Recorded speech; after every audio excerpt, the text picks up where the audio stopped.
El guerrero apache sin hijos, que rescató a una adolescente de la esclavitud, estaba a punto de tomar la decisión que cambiaría ambas vidas para siempre cuando vio sus ojos desafiantes brillar desde la plataforma de subasta en el mercado de esclavos de Tucson.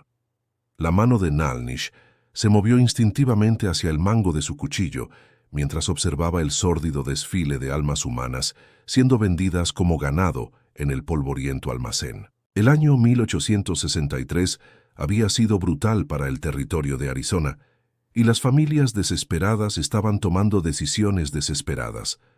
Algunos vendían a sus jóvenes a las minas, otros a las haciendas, todos esperando que sus hijos pudieran encontrar mejores vidas que la pobreza que había reclamado las suyas propias. A los 35 años, Nalnish había sobrevivido más batallas contra los soldados mexicanos y americanos de las que podía contar, pero la prosperidad en incursiones se sentía vacía cuando no tenía familia propia con quien compartirla. Su esposa había muerto dando a luz a un hijo que no logró respirar, y los susurros de su banda decían que los espíritus habían maldecido su línea.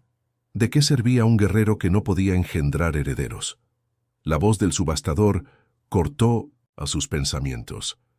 Siguiente tenemos una muchacha, edad 14 años, saludable y fuerte. Ha estado trabajando en los campos de algodón desde los 8, buena con los animales, puede leer y escribir algo en español. Nalnish levantó la vista para ver a una muchacha delgada siendo empujada hacia la plataforma improvisada. Su cabello negro colgaba en enredos alrededor de un rostro que podría haber sido hermoso si no fuera por las mejillas hundidas y los círculos oscuros bajo sus ojos. Su vestido era poco más que harapos, remendados y vueltos a remendar, hasta que la tela original era apenas visible. Pero fueron sus ojos los que lo cautivaron. No era la mirada vacía que había visto en los otros niños. Estos ojos ardían con una inteligencia feroz, moviéndose por el cuarto como si calculara cada salida, cada rostro, cada posibilidad. «La puja comienza en 20 pesos», gritó el subastador. «25», gritó un hombre cerca del frente. Nalnish lo reconoció. Tomás Herrera, quien poseía una pequeña hacienda al norte del pueblo. Herrera era conocido por trabajar a sus peones hasta casi matarlos. «30», vino otra voz. Nalnish se encontró dando un paso adelante antes de haber tomado una decisión consciente. «100 pesos». El almacén cayó en silencio. 100 pesos era más de lo que la mayoría de estos niños ganarían en 3 años de trabajo. Los ojos del subastador se iluminaron con avaricia. ¿100 pesos del caballero apache? ¿Escucho 120? El silencio se extendió. Nadie era lo suficientemente tonto como para pujar contra un guerrero apache cuando había decidido algo. Cuando atrapó la mirada de la muchacha, en lugar de la gratitud o el miedo que esperaba, vio algo que lo hizo detenerse. Lástima. Esta niña que acababa de ser vendida como ganado lo estaba mirando con lástima. El subastador le entregó un papel manchado con los detalles de la muchacha mientras Nalnish contaba las monedas de plata que había ahorrado durante meses de incursiones exitosas. «Se llama Elena Vázquez», murmuró el comerciante Morrison, limpiándose el sudor de la frente. «Sus padres murieron de fiebre el invierno pasado en Sonora. Ha estado viviendo en las calles desde entonces. Te conseguiste una buena trabajadora. Hey, Apache». Nalnish dobló el papel y se acercó a la muchacha. De cerca podía ver que estaba aún más delgada de lo que había parecido en la plataforma. Sus muñecas eran como ramitas y sus zapatos tenían agujeros que dejaban asomar los dedos de los pies. «Señorita Vázquez», dijo tocando el borde de su sombrero de guerra. «Soy Nalnish. Vendrás a vivir con mi gente». Ella estudió su rostro por un largo momento antes de hablar. Su voz era suave pero clara. «¿Qué clase de vida?». La pregunta lo sorprendió. La mayoría de los niños que había visto ese día habían aceptado su destino con silencio resignado. «Una vida libre entre los apache. Mi hermana Desba te enseñará nuestros caminos. ¿Y si no quiero ir?». Nalnish miró alrededor del almacén, a los hombres restantes con ojos hambrientos contando sus monedas, a los niños que aún esperaban ser vendidos. El invierno se acerca, y las calles de Tucson no son amables con los jóvenes solos. Elena siguió su mirada, observando la desesperación que los rodeaba. Cuando volvió a mirarlo, algo en su expresión había cambiado. «Entonces iré contigo, Nalnish». El viaje al campamento apache al este de la ciudad tomó toda la tarde. Elena caminó junto a su caballo sin quejarse, aunque Nalnish notó cómo sus ojos memorizaban cada detalle del sendero. Esta no era una niña simplemente siguiendo órdenes, estaba estudiando cada ruta de escape posible. Cuando llegaron al campamento oculto entre los mezquites, los miembros de su banda los recibieron con expresiones que iban desde la curiosidad hasta la franca desaprobación. Su hermana Desba fue la primera en acercarse. «Hermano», dijo en apache, sus ojos examinando a Elena, «¿qué has traído a nuestro hogar?» «Una niña que necesita protección», respondió Naalnish en español para que Elena pudiera entender. El jefe de guerra, Cochillo, frunció el ceño. «Usaste las ganancias de 3 incursiones en esta mexicana. Ese dinero era para armas y provisiones para el invierno». «Los niños también necesitan protección», replicó Naalnish, pero podía sentir la tensión creciendo entre su gente. Elena permaneció en silencio, pero Naalnish notó cómo sus ojos se movían entre los rostros apache, leyendo cada expresión, cada gesto de rechazo. Una vez más, esa mirada calculadora que había visto en el mercado. «¿Cuánto tiempo?», preguntó Elena en voz baja, «antes de que decidan que fui un error». Al amanecer del segundo día, Naalnish despertó a Elena tocando suavemente su hombro. El campamento temporal ya estaba siendo desmontado por los otros guerreros, y el aire del desierto llevaba el aroma de salvia y la promesa de calor abrasador. «Debemos movernos», murmuró, señalando hacia el horizonte donde una delgada columna de polvo se alzaba en la distancia. «Hay jinetes siguiendo nuestro rastro». Elena se incorporó inmediatamente, sus ojos alertas barriendo el paisaje. No hizo preguntas, no se quejó del sueño interrumpido. Simplemente enrolló su manta y esperó instrucciones. Naalnish notó que sus movimientos eran silenciosos, eficientes, como si hubiera aprendido desde pequeña a despertar sin hacer ruido. Durante las siguientes horas, cabalgaron por senderos que solo los apache conocían, serpenteando entre cañones rocosos y matorrales espinosos. Elena montaba detrás de él en su caballo, sus pequeñas manos aferradas a su cinturón de cuero, pero sin apretar tanto como para restringir sus movimientos. Había aprendido rápidamente a moverse con el ritmo del animal. «¿Esclavistas mexicanos?», preguntó en voz baja cuando se detuvieron para descansar a la sombra de un peñasco. «Probablemente», Naalnish escaneó el terreno detrás de ellos. «El comerciante Morrison tiene socios que no les gusta perder su mercancía». Elena no respondió, pero él vio cómo sus hombros se tensaron. Por primera vez desde que la conoció, vio miedo real en sus ojos. «No permitiré que te lleven de vuelta», dijo Naalnish. «¿Por qué?». La pregunta salió como un susurro. «No me conoces, no sabes si valgo el riesgo». Naalnish estudió su rostro, viendo la vulnerabilidad que se filtraba a través de su máscara de dureza. «Vi algo en tus ojos en el mercado. La misma cosa que vi en un espejo hace muchos años cuando era joven y había perdido todo. ¿Qué viste? Que no estabas rota, doblada tal vez, lastimada sí, pero no rota». Elena bajó la mirada, sus dedos jugando nerviosamente con un hilo suelto de su vestido raído. «Los hombres que me buscan no se rendirán fácilmente. Tampoco yo». Esa noche acamparon sin fuego, comiendo carne seca y agua tibia, mientras las estrellas aparecían una por una en el cielo del desierto.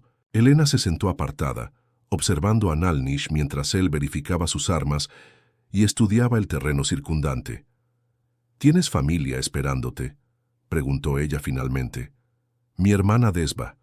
Algunos primos». Naalnish limpió la hoja de su cuchillo. «¿Y tú?». «Nadie». La palabra flotó entre ellos como humo. Los esclavistas se aseguraron de eso. Naalnish vio algo cambiar en su expresión, una dureza que no pertenecía al rostro de una muchacha de 14 años.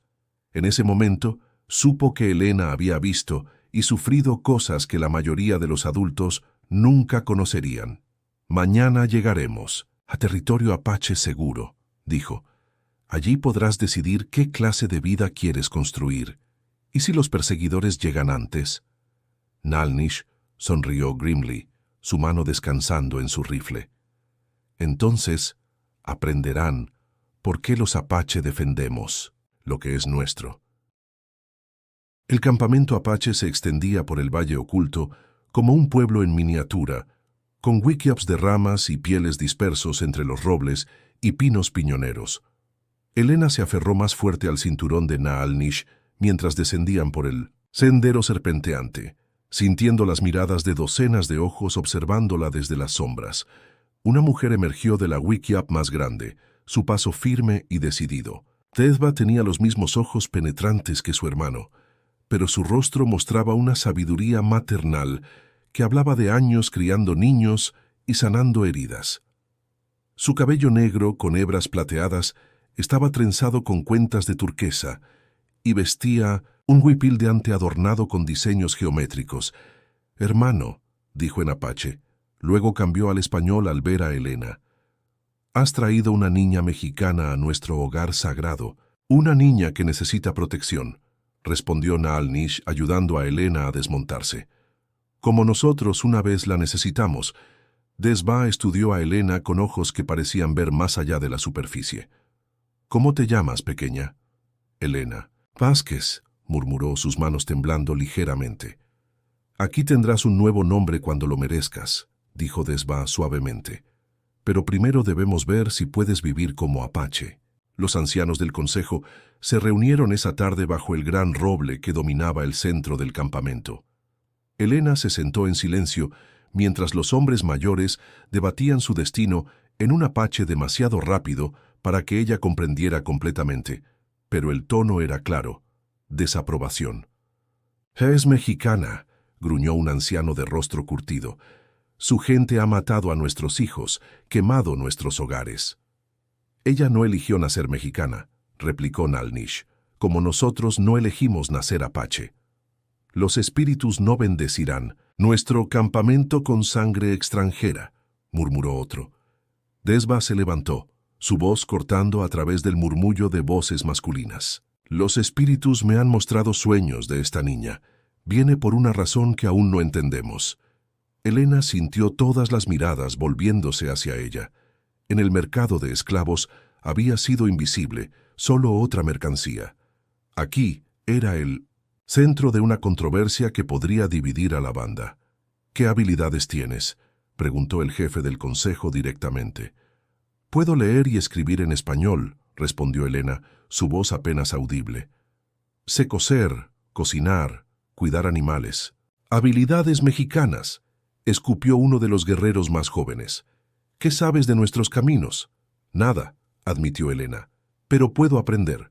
Un silencio pesado cayó sobre el grupo. Elena podía sentir el peso de la decisión suspendido en el aire como humo de cedro. Finalmente Desba habló. «Le daré un mes. Si puede adaptarse a nuestros caminos, si muestra respeto por nuestras tradiciones, entonces decidiremos si pertenece aquí». «¿Y si no puede?», preguntó el jefe del consejo. Desba miró directamente a Elena. «Entonces deberá encontrar otro camino». Esa noche, mientras Elena se acurrucaba en una manta prestada dentro de la wickiup de Desba, escuchó a los apaches susurrar, en la oscuridad. No entendía las palabras, pero reconocía el tono de la desconfianza. 30 días para probar que merecía vivir. El amanecer del quinto día encontró a Elena siguiendo a Desba por los senderos serpenteantes que rodeaban el campamento, sus pies ya endureciéndose contra las rocas ásperas del desierto. La hermana de Naalnish se movía con la gracia silenciosa de una sombra, señalando plantas medicinales y explicando sus usos en un español entrecortado con palabras apache. «Esta es Osha», murmuró Desba, arrancando cuidadosamente las raíces de una planta pequeña. «Para la tos, para el dolor del estómago. Los mexicanos la llaman chuchupate». Elena memorizó cada detalle, sus manos copiando los movimientos precisos de Desba. Durante las primeras semanas había luchado con las tareas más básicas, cortándose los dedos con cuchillos de sílex y quemando el pinole que intentaba preparar. Pero gradualmente, Sus manos habían encontrado el ritmo del trabajo apache. «Estás aprendiendo rápido», observó Naalnish cuando regresaron al campamento. Había estado observando sus progresos desde la distancia, notando cómo Elena ya no flinchaba cuando los guerreros jóvenes practicaban con sus arcos cerca de ella. «Tengo buenas maestras», respondió Elena, pero Naalnish vio el orgullo silencioso en sus ojos cuando logró encender fuego usando solo pedernal y yesca. Esa tarde, Hijo del Viento, uno de los guerreros más jóvenes, se acercó mientras Elena practicaba tejiendo una canasta. Su expresión había cambiado de hostilidad abierta a curiosidad cautelosa. «¿Es cierto que puedes leer las marcas en papel?», preguntó en un español vacilante. Elena asintió, sin levantar la vista de su trabajo. «¿Quieres aprender?». La pregunta pareció sorprenderlo. Los apache tradicionalmente transmitían conocimiento a través de historias orales, no escritas. «¿Podrías enseñarme las marcas mexicanas?». «Si me enseñas a disparar el arco correctamente». Hijo del Viento sonrió por primera vez desde que Elena había llegado. Trato hecho. Los días siguientes establecieron una rutina. Elena enseñaba español escrito por las tardes, dibujando letras en la tierra mientras explicaba sus sonidos. A cambio, Hijo del Viento y otros jóvenes le enseñaron a cazar conejos con trampas, a rastrear ciervos por sus huellas y a moverse por el bosque sin hacer ruido. «Tu puntería mejora», observó Naalnish una tarde cuando Elena logró acertar 3 flechas consecutivas al centro de un tronco muerto.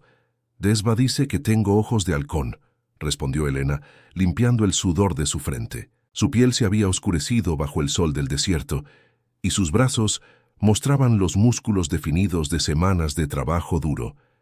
Pero fue esa noche cuando Elena demostró que había aprendido más que solo habilidades de supervivencia.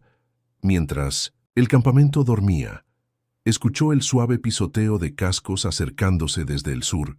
Sin despertar a otros, se deslizó silenciosamente hasta la wickiup de Naalnish. «Jinetes», susurró tocando su hombro. «3, tal vez 4. Vienen despacio tratando de no hacer ruido». Naalnish se despertó instantáneamente, sus instintos de guerrero alertas. «¿Qué tan lejos?». «500 metros, tal vez menos». Sus ojos se encontraron en la oscuridad, y Naalnish vio que la niña asustada del mercado de esclavos había desaparecido. En su lugar estaba una joven apache que había aprendido a proteger a su familia. «Ve a despertar a Desba», murmuró. «Los mexicanos han encontrado nuestro rastro». Los jinetes mexicanos habían pasado de largo, pero su presencia había dejado al campamento en tensión. Esa noche, mientras las brasas del fuego se desvanecían en cenizas naranjas, Elena se sentó apartada del círculo de guerreros, sus ojos fijos en las llamas danzantes. Naalnish se acercó en silencio, ofreciéndole una taza de té de cota humeante. «No has hablado desde que los viste pasar». «Reconocí uno de los caballos», murmuró Elena, aceptando la taza con manos temblorosas. Un alazán con una marca blanca en la frente. Pertenecía al capitán Mendoza. El nombre flotó entre ellos como humo venenoso. Naalnish había oído hablar de Mendoza, un oficial mexicano conocido por su brutalidad con las tribus del desierto. «¿Lo conoces?». Elena fue silenciosa por un largo momento, sus dedos trazando el borde áspero de la taza de arcilla. Cuando finalmente habló, su voz era apenas un susurro. «Mi padre tenía una pequeña granja cerca de Hermosillo. Cultivábamos maíz y frijoles, criábamos algunas cabras. Éramos pobres pero felices». Sus ojos se nublaron con el recuerdo. «Mamá me enseñó a leer usando la Biblia de su abuela. Papá me enseñó a trabajar la tierra con mis propias manos». Naalnish esperó, reconociendo el dolor que precedía a verdades difíciles. «Cuando cumplí 13 años, Mendoza llegó con sus soldados. Dijeron que papá le debía dinero por protección, dinero que nunca habíamos pedido». Elena apretó la taza hasta que sus nudillos se pusieron blancos. Papá se negó a pagar. Dijo que un hombre honesto no debía tributo a ladrones. ¿Qué pasó entonces? Mendoza mató a papá frente a nosotras. Después tomó a mamá como ejemplo para otros que se resistieran. La voz de Elena se quebró ligeramente. La fiebre que la mató después fue una misericordia. Nalnish sintió una rabia fría asentándose en su pecho. Había visto suficiente crueldad en su vida, pero la destrucción deliberada de una familia, por codicia, siempre lo enfurecía. ¿Cómo terminaste en el mercado de esclavos? Mendoza me mantuvo trabajando en su hacienda durante meses, cocinando, limpiando, soportando. Elena se detuvo, incapaz de continuar esa línea de pensamiento. Una noche escapé. Viví en las calles de Tucson hasta que me capturaron y me vendieron para recuperar las pérdidas. Por eso me mirabas con lástima ese día en el mercado. Elena asintió. Pensé que eras otro hombre comprando una niña por las razones equivocadas. No sabía que alguien podía comprar a una persona para liberarla.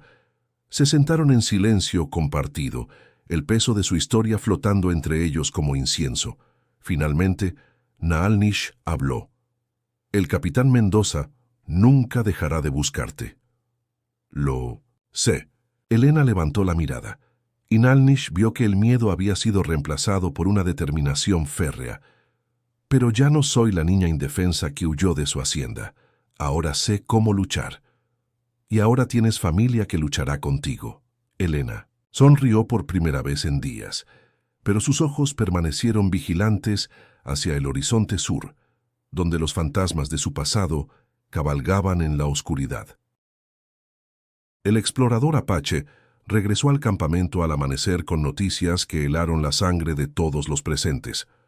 Ojo de Águila desmontó de su caballo sudoroso y fue directamente al círculo de ancianos donde Nalnish y el jefe de guerra Cuchillo Negro esperaban. Soldados mexicanos, jadeó aceptando un cuenco de agua. 40 hombres, tal vez más. Han establecido un campamento a 2 días de marcha al sur, cerca del río Bavispe. ¿Están buscando ganado robado?, preguntó Cuchillo Negro, aunque su expresión sugería que ya conocía la respuesta. No. Ojo de Águila miró directamente hacia donde Elena se sentaba tejiendo con desba. Preguntan por una muchacha mexicana. Ofrecen 20 pesos de oro por información sobre su paradero. Un silencio pesado cayó sobre el campamento. Elena sintió todas las miradas volviéndose hacia ella, algunas con comprensión, otras con resentimiento apenas contenido. Cuchillo Negro se levantó lentamente, sus 50 años de batallas evidentes en cada cicatriz que marcaba su rostro curtido. Nalnish, tu caridad ha traído guerra a nuestro pueblo. Mi hermano salvó a una niña, replicó Desba firmemente. Los apache no abandonamos a los inocentes. ¿Inocentes? El jefe de guerra escupió en la tierra. Esta muchacha es propiedad, robada según los mexicanos. Su presencia aquí justifica cualquier ataque contra nosotros. Elena se levantó, dejando caer su canasta a medio terminar. Puedo irme. No quiero que sufran por mi culpa. ¿A dónde irías?, preguntó Nalnish. Los soldados registrarán cada pueblo, cada rancho. Mendoza no se detendrá hasta encontrarte. Hijo del Viento y varios guerreros jóvenes se acercaron al círculo. Hemos luchado contra peores amenazas, declaró el joven. Elena nos ha enseñado el idioma de nuestros enemigos. Eso vale más que el oro que ofrecen. Pero otros miembros de la banda murmuraban entre sí, sus voces llevando el tono agrio de la división. Elena podía sentir que el campamento se fracturaba en facciones. Aquellos que la habían aceptado contra aquellos que la veían como una amenaza mortal. Los mexicanos también han enviado mensajeros a los pueblos cercanos, continuó Ojo de Águila. Prometen protección a cualquier asentamiento que entregue información sobre apaches que arboren fugitivos. Cuchillo Negro caminó hacia Elena, estudiando su rostro con ojos que habían visto demasiada muerte. Muchacha, ¿qué es tan valioso en ti que un capitán mexicano traería un ejército para recuperarte? Elena respiró profundamente, sabiendo que había llegado el momento de la verdad completa. No es solo que escapé de él. Cuando huí, me llevé algo que lo comprometería con sus superiores si llegara a conocerse. ¿Qué? Un diario donde registraba todos los sobornos que recibía de contrabandistas, todos los civiles que había ejecutado sin juicio. Elena miró a los rostros tensos que la rodeaban. Ese diario podría destruir su carrera, tal vez colgarlo. Nalnish cerró los ojos, finalmente entendiendo la magnitud del peligro que había traído a su pueblo. No era solo una niña fugitiva, era una amenaza existencial para un hombre poderoso. ¿Dónde está ese diario ahora?, preguntó Cuchillo Negro. Elena sonrió Grimly. Escondido donde solo yo sé encontrarlo. El sonido distante de cuernos de guerra mexicanos flotó a través del valle, y todos supieron que el tiempo de decisiones había terminado.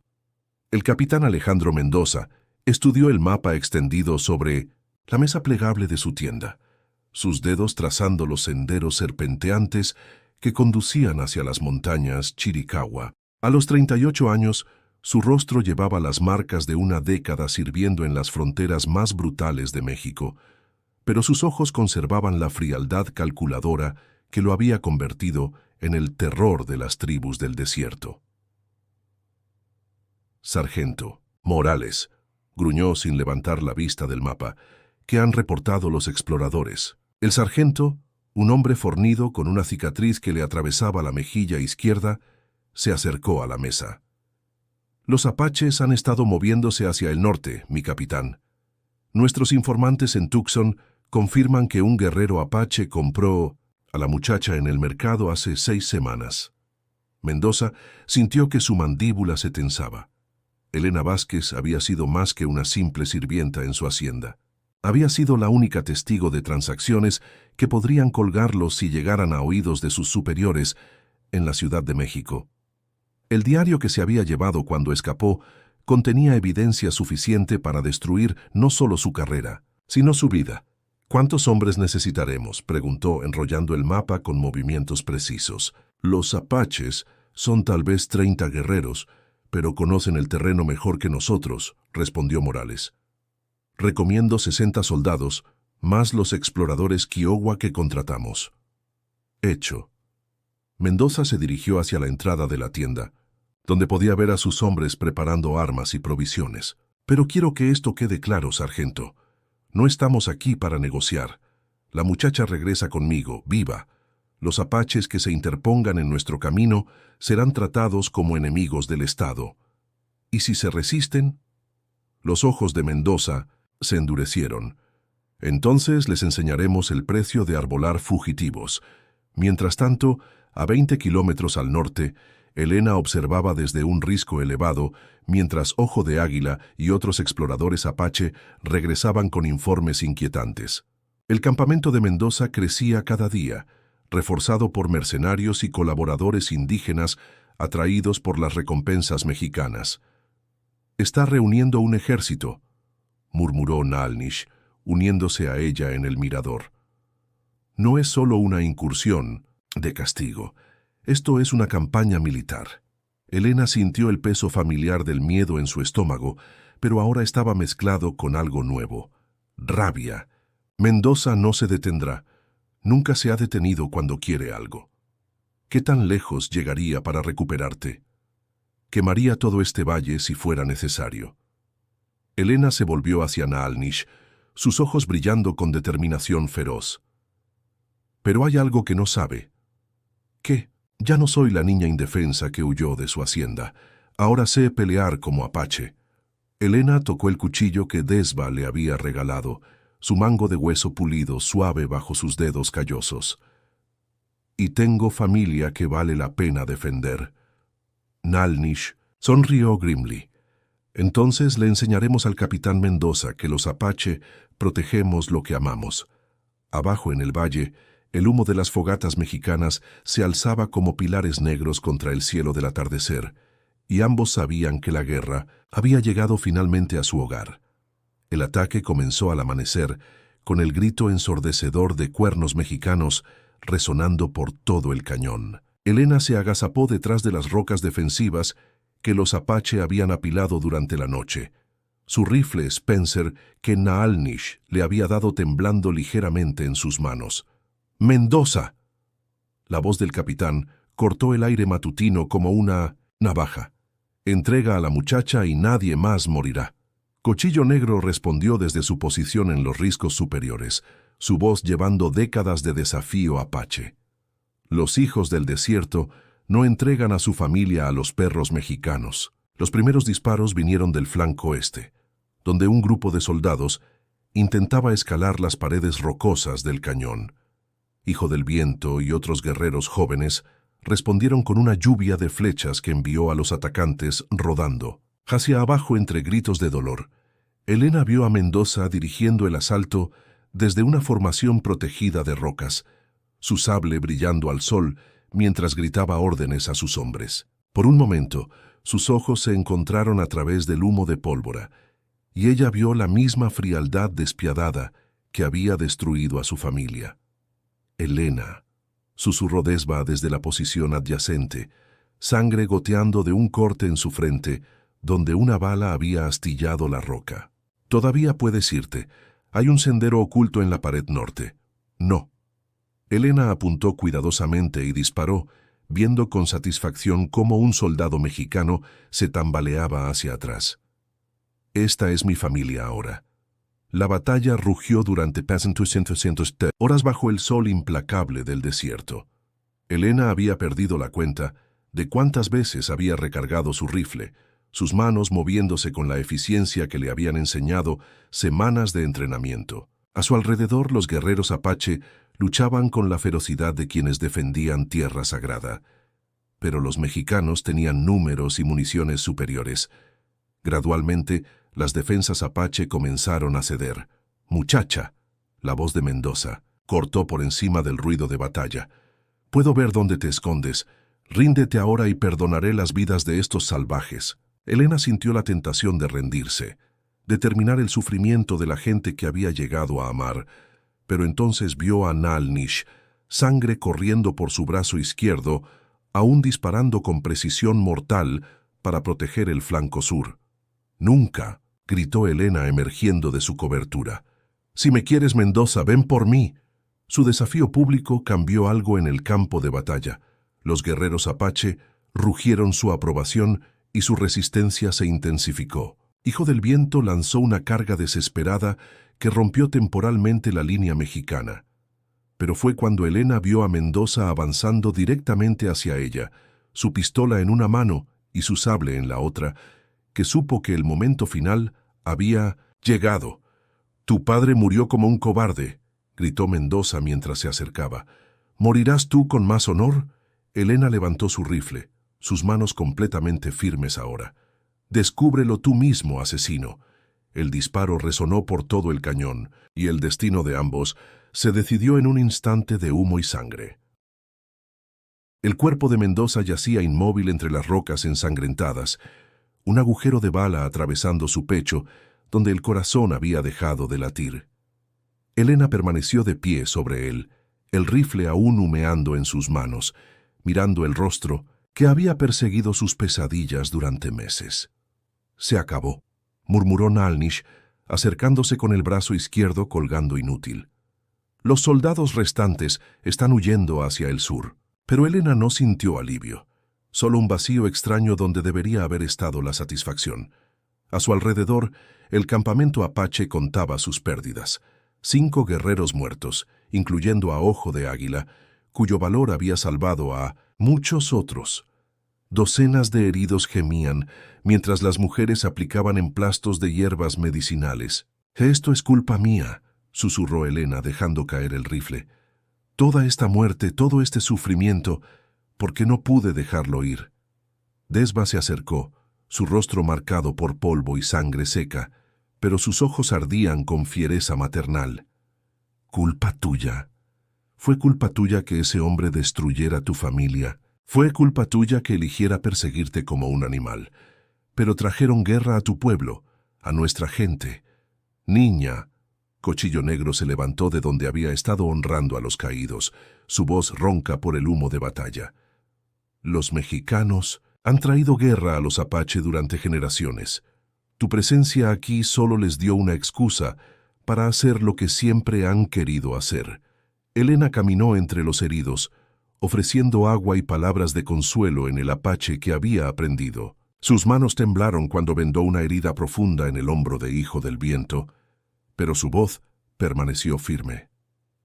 «Te salvé la vida allá afuera», murmuró el joven guerrero, sonriendo a pesar del dolor. Cuando vi a Mendoza acercándose, Shati, casi salté de mi posición. ¿Qué te detuvo?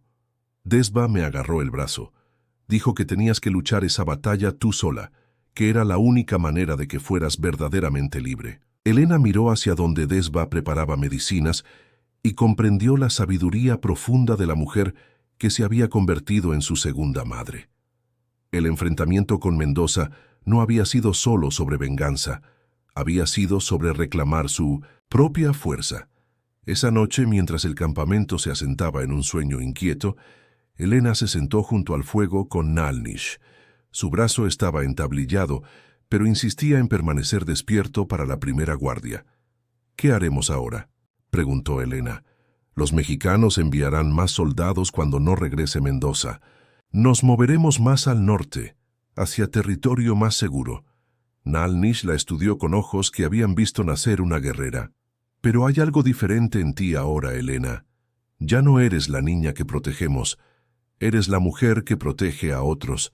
Elena sintió la verdad de sus palabras resonar en sus huesos. En algún momento durante la batalla había dejado de ser una víctima y se había convertido en defensora. «Hay otros niños como yo», murmuró. «Niños que Mendoza vendió, que otros como él están vendiendo ahora mismo». Nalnish sonrió lentamente. «¿Estás pensando en lo que creo que estás pensando? Los apaches rescatan a los suyos», respondió Elena, sus ojos brillando con propósito recién descubierto. «Tal vez es hora de expandir quienes consideramos nuestros». 2 años después de la batalla, Elena ya no era la niña asustada que había llegado al campamento apache. A los 16 años se había convertido en una mujer joven, cuya presencia comandaba respeto entre guerreros veteranos. Sus manos, endurecidas por el trabajo y marcadas por cicatrices de entrenamiento, sostenían el bastón de orador mientras se dirigía al consejo tribal bajo las estrellas de invierno. «Hermanos y hermanas», comenzó en apache fluido, su voz llevando la autoridad de alguien que había probado su valor en batalla. «Hemos construido un hogar fuerte aquí en las montañas.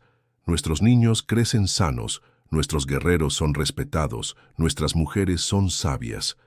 Cuchillo Negro, ahora anciano del consejo, asintió desde su posición junto al fuego central. A su lado, 3 niños rescatados en los últimos meses se sentaban en silencio. Miguel, un muchacho de 12 años liberado de una mina de plata. Rosa, una niña de 10 que había escapado de una fábrica textil. Y Joaquín, apenas 8 años, encontrado vagando solo después de que atacantes mataran a su familia. «Pero mientras nosotros prosperamos», continuó Elena, «otros niños sufren en 1900, la esclavitud que una vez conocí». «Los recursos no son infinitos», objetó uno de los guerreros más jóvenes. «Cada boca que alimentamos, cada niño que rescatamos, significa menos para nuestras propias familias».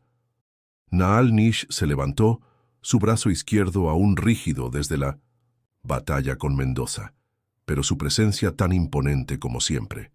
«Cuando rescaté a Elena, algunos dijeron lo mismo, que era un desperdicio de recursos, un riesgo innecesario. Y mira lo que trajo», murmuró Hijo del Viento, señalando las cicatrices que aún marcaban las rocas del cañón. «Guerra y muerte. También trajo conocimiento», replicó Desba con firmeza. «Elena nos enseñó español escrito, nos ayudó a entender mejor a nuestros enemigos. Los niños que hemos rescatado desde entonces han traído información sobre rutas de comerciantes, debilidades en las defensas mexicanas». Elena se acercó a Miguel, poniendo una mano protectora en su hombro. «Este muchacho conoce cada túnel de las minas de Cananea. Rosa sabe cómo los mexicanos mueven mercancía por ferrocarril. Joaquín habla 3 dialectos que podrían ayudarnos a hacer alianzas con otras tribus». «¿Propones que nos convirtamos en una organización de rescate?», preguntó Cuchillo Negro, su tono neutral pero interesado. «Propongo que hagamos lo que los apaches siempre han hecho», respondió Elena. «Proteger a los vulnerables, resistir a los opresores y construir una familia elegida basada en valor, no en sangre». El anciano consejero Sombra de Búho se inclinó hacia adelante. «Los riesgos son considerables. Más rescates significan más atención de los militares mexicanos y americanos. Los riesgos de no actuar son peores». Elena se dirigió a todo el círculo. Cada niño que no rescatamos podría haberse convertido en un aliado, un guerrero, un sanador. Cada uno que dejamos en manos de los esclavistas es una traición a nuestros propios valores. Nalnish sonrió con orgullo evidente. ¿Cuál es tu plan? Elena desplegó un mapa dibujado a mano, marcado con rutas comerciales y campamentos conocidos. Operaciones pequeñas, cuidadosas, no más de 2 o 3 niños por misión. Construimos una red de refugios seguros, entrenamos a los rescatados para que se conviertan en rescatistas. El silencio se extendió mientras el consejo consideraba sus palabras. ¿Y si los mexicanos nos siguen de nuevo? Elena tocó el cuchillo en su cinturón, sus ojos duros como pedernal. Entonces les recordaremos lo que les pasó al último que persiguió a nuestra familia. 10 años después, Elena Corazón de Fuego, el nombre apache que había ganado en batalla, se encontraba en el borde del mismo cañón donde había matado a Mendoza, observando a un grupo de niños recién rescatados recibir sus primeras lecciones de supervivencia. A los 26 años, llevaba la autoridad de alguien que había transformado dolor personal en propósito sagrado. «Maestra», gritó una niña de 11 años llamada Carmen, corriendo hacia ella con una canasta de hierbas medicinales. «Miguel dice que los exploradores han regresado con noticias». Elena sonrió viendo la energía de la niña. Carmen había llegado hace 6 meses, rescatada de una fábrica textil en Guadalajara, donde trabajaba 18 horas al día. Ahora sus mejillas tenían color saludable y sus ojos brillaban con curiosidad en lugar de desesperación. En el campamento principal, Elena encontró a Miguel, ahora un hombre de 22 años y uno de sus lugartenientes más confiables, reunido con Nalnish alrededor de mapas actualizados. El guerrero que una vez la había comprado en un mercado de esclavos, ahora tenía cabello completamente gris y usaba un bastón para caminar, pero sus ojos conservaban la misma fiereza protectora. «¿Qué han descubierto?», preguntó Elena. 3 operaciones exitosas este mes», reportó Miguel con orgullo. «Rosa liberó 5 niños de las minas de Sonora. Hijo del Viento interceptó un convoy de esclavistas cerca de Hermosillo. Y Joaquín estableció un nuevo refugio seguro en territorio yaqui». Elena asintió con satisfacción. La red que habían construido se extendía ahora por todo el norte de México y el suroeste americano. Más de 200 niños habían pasado por sus programas de rescate y rehabilitación. Algunos habían elegido quedarse con los Apache, otros habían seguido caminos diferentes, pero siempre con las habilidades y la confianza necesarias para sobrevivir. «Hay más noticias», continuó Miguel. «El gobierno mexicano ha puesto precio a tu cabeza. 500 pesos de oro». Elena se rió, un sonido que llevaba décadas de triunfos pequeños. Menos de lo que Mendoza ofreció una vez. Aparentemente, hemos perdido valor. O tal vez, murmuró Nalnish con una sonrisa astuta, saben que somos demasiado peligrosos para capturar. Esa tarde, Elena reunió a todos los residentes del campamento. Guerreros veteranos, niños rescatados, mujeres apache que habían adoptado huérfanos mexicanos como propios, bajo el gran roble donde el consejo había debatido por primera vez su destino. «Hace 12 años», comenzó, «un guerrero apache sin hijos decidió salvar a una niña mexicana esclavizada. Hoy, esa decisión ha crecido hasta convertirse en algo que ninguno de nosotros imaginó». Miró los rostros que la rodeaban. Antiguos, esclavos convertidos en liberadores.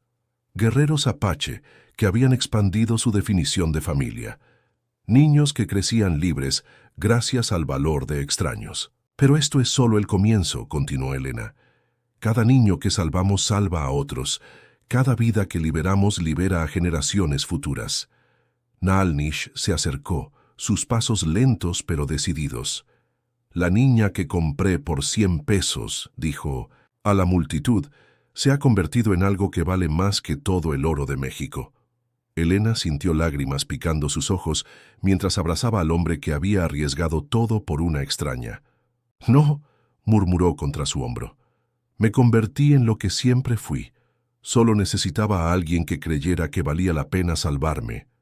En la distancia, el sonido de cascos anunciaba la llegada de más niños necesitados de refugio, y Elena sonrió sabiendo que el legado continuaría.